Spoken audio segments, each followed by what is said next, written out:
Did Elvis jam with the Beatles? Not even the people in the room know for sure. The night Elvis Presley played with the Beatles is fondly remembered as the most epic jam in the history of rock and roll. That is, if it actually happened. What is certain is that Elvis politely hosted the Fab Four at his Bel Air home on August 27th, 1965, when John Lennon, Paul McCartney, George Harrison, and Ringo Starr were in Los Angeles to perform 2 shows at the Hollywood Bowl. Elvis, looking every inch a rock god, greeted the quartet with his future wife, Priscilla Beaulieu, and his Memphis Mafia inner circle at his side. The Beatles were in awe, and I can say that because they told me that the next day. Jerry Schilling, Elvis's longtime friend, tells USA Today while discussing the new Elvis collection, Sunset Boulevard, which spans Elvis's LA studio sessions from 1970 to 1975. The Beatles were in awe, and I can say that because they told me that the next day, but it got kind of quiet after they were ushered into the den.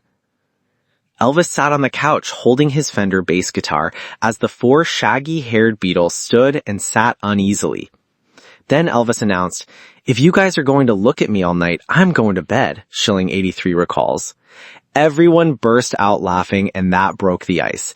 Not that there was any cold ice at all. I don't care what anyone says. I was there. It was a great night. By all accounts, Charlie Reach's Mohair Sam, one of Elvis's favorite songs of the moment, was playing on repeat. George went off with Larry Geller, Elvis's hairstylist, and there was probably some grass going on, Schilling says, pausing for a beat. Let me be honest, there was. Starr and Schilling took on Beatles roadie Mal Evans and Elvis's cousin Billy Smith in a game of pool. But what happened next is hotly debated. Did the Beatles jam with Elvis? Lennon later claimed they did, as did Priscilla, and Beatles press officer Tony Barrow, who recalls everyone playing the Beatles' I Feel Fine, among other songs.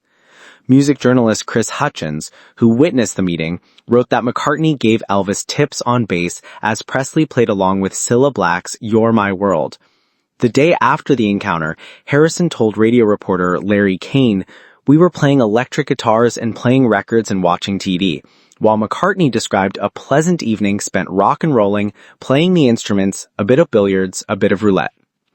Bafflingly, 30 years later, in the Beatles anthology documentary, Harrison, McCartney, and Starr couldn't recall playing with Presley. Joe Esposito, Elvis's road manager, who also believed the jam session took place, acknowledged in an interview with Elvis Australia that recollections of the night vary. "We've all gotten older. All our memories are different. And maybe when you read things or believe certain things you read, which you know are not true, eventually they become real." As for Schilling, I feel pretty strongly about what happened and what didn't happen. If there was a jam session, I would have been the first one to look at it. But I acknowledge it may have taken place. Maybe there was something I didn't see. I would say it would be the worst mistake I ever made if I said it didn't happen. The evening ended with Lennon extending an invitation to Presley and his entourage to visit the Beatles at the house where they were staying. Schilling dropped by, where Lennon introduced him to Joan Baez, and famously asked Schilling to tell Elvis that he would have been nothing without him, because Lennon didn't have the nerve to share the sentiment with Elvis the night before. Schilling recalls Presley receiving the heartfelt message with that same little boy smile of pride he had after recording How Great Thou Art.